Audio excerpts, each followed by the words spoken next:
अस्सलामुअलैकुम मुअज़्ज़िज़ सामाईन, मैं हूँ अली ज़ैन और आप देख रहे हैं अलिफ बेजीम डॉक्यूमेंट्री। आज मैं द पैरामाइड्स ऑफ इजिप्ट का दूसरा एपिसोड लेकर हाजिर हुआ हूँ और उम्मीद करता हूँ पहले एपिसोड की तरह ये एपिसोड आपके लिए दिलचस्पी और बाइस मुसर्रत होगा। तो जिन दोस्तों ने द पैरामाइड्स ऑफ इजिप्ट का पहला एपिसोड नहीं देखा तो इस वीडियो के डिस्क्रिप्शन में मैं लिंक दे रहा हूँ, जरूर देखें। तो आगाज करते हैं। जैसे कि हम पहले बात कर चुके हैं कि इन पैरामाइड्स की खुदाई के दौरान ऐसे हैरत अंगेज राज आफशा हुए जिन्होंने आर्कियोलॉजी को तहलका के रख दिया, जिनसे मालूम हुआ कि जदीद टेक्नोलॉजी जो आज के दौर में मुतारफ करवाई जा रही है, जैसे कि आज के दौर में टेक्नोलॉजी की बदौलत इंसान कहकशानी निज़ाम से वाकिफ हो चुका है। समुंदर की तह, पहाड़ों की चोटी, आसमान की बुलंदी पर कामयाबी के झंडे गाड़ चुका है।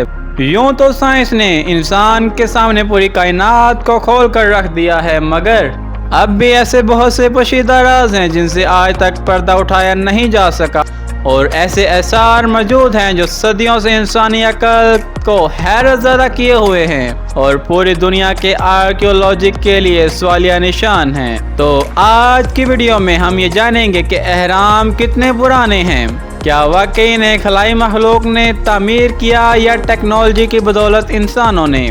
और जब इन अहरामों के अंदर देखने की कोशिश की तो साइंसदानों के साथ क्या हुआ और इन्हें अंदर क्या देखने को मिला। इन सवालों को जानने के लिए सदियों से तहकीक जारी है, क्योंकि इन पैरामाइड्स को बनाने के लिए इन बड़े बड़े पत्थरों को इस उम्दगी और इस कदर बुलंदी पर जोड़ा गया था कि जो भी इसको देखे तो कदीम मिस्री तहजीब को दाद दिए बगैर नहीं रह सकता। पहला सवाल तो ये है कि इन अहराम को क्यों और किस लिए तामीर किया गया। इन्हीं सवालों के जवाब तलाश करने के लिए पूरी दुनिया भर के आर्कियोलॉजिस्ट पिछले 200 सालों से बहुत खोज लगा रहे हैं, मगर अब भी अहराम के मुतालिक बहुत से सवाल जन्म लिए हुए हैं।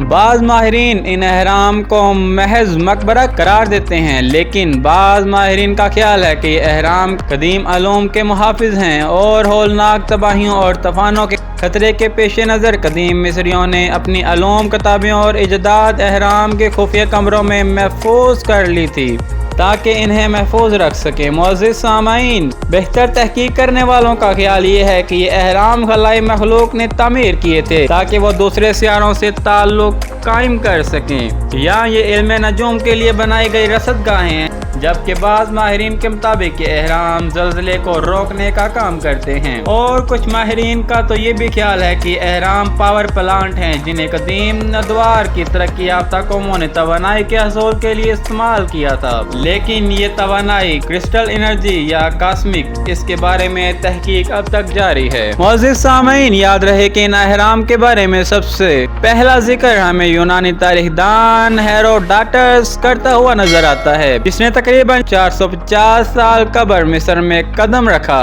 और वहाँ के लोगों को बतौर गाइड अपने साथ अहरामों का मुआयना करने के लिए ले गया, और गाइड के इल्म के मुताबिक ही इसने अपनी किताब लिखी। हेरोडाटस के मुताबिक सिर्फ 1 लाख मजदूरों ने मिलकर 20 साल के अरसे में इन अहराम की तमीर मुकम्मल कर दी थी, और यहाँ हर वक्त 20,000 मजदूर काम करते रहते थे, जबकि हर 1 घंटे में 2 से 3 पत्थर लगाए जाते थे, और इस तरह तकरीबन 30 लाख पत्थरों से ये इमारत वजूद में आई। खलीफा मामून रशीद के बारे में कहा जाता है कि इस्लामी दुनिया के वो वाहिद बादशाह थे जिनको इल्मी और तहकीकी इल्म का शौक था। इस वक्त मिस्र इस्लामी दुनिया के सामने सरनगू हो चुका था जब खलीफा को कुछ अजीब और गरीब इमारतों का इल्म हुआ, और साथ में ये भी कि इनमें मिस्री बादशाहों को अपने सोने के साथ दफन किया हुआ है। तो मामून रशीद अपने सैकड़ों तहकीकारों को लेकर निकला, और आजकल जहां अहले होल का मुजस्मा है तो कि इस वक्त मिट्टी में दब चुका था, इस पर पड़ाव किया। लेकिन इनको सख्त मायूसी इस वक्त हुई जब अहराम में दाखिल होने का कोई रास्ता ना मिला।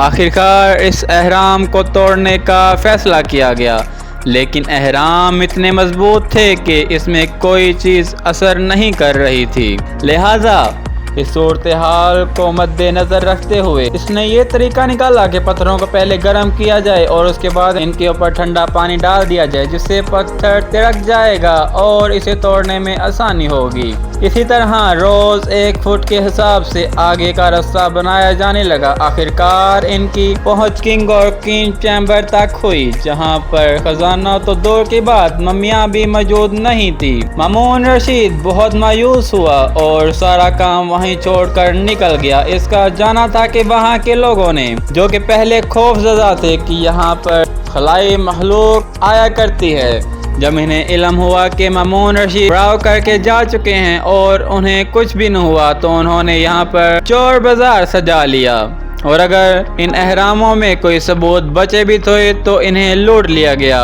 बुद्धिज्म को देखें तो बुद्धिज्म में इन अहरामों को खास अहमियत हासिल है। इनके मुताबिक अहराम ज़ेर ज़मीन दुनिया का रास्ता और रूहानियत का मरकज है। जब दुनिया में बड़ी मुसीबत आई तो इनके रूहानी पेशवा नीचे चले गए। यही वजह है कि इस ज़ेर ज़मीन दुनिया में रूहानी पेशवाओं की हुकूमत है और इनका मरकजी फर्जी शहर तिब्बत के नीचे है, जहाँ पर दलाई लामा शख्स हुकूमत करता है।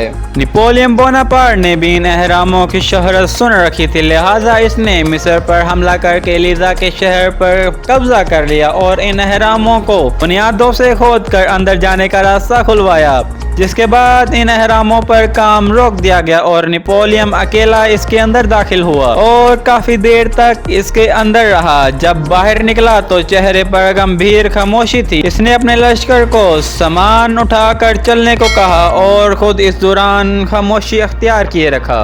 कहा जाता है कि नेपोलियन अहराम के अंदर किसी ऐसी जगह जा निकला था जहां पर बराह रास्त अहराम की शुआएं डर रही थी।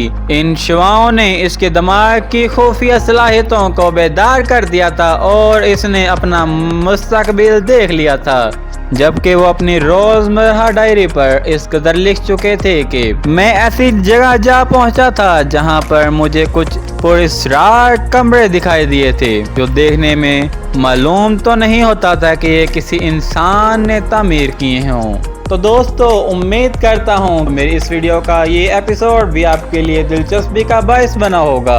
अब तक के लिए इतना ही। जल्द मिलते हैं एक नई वीडियो के साथ इंशाल्लाह। अल्लाह हाफिज।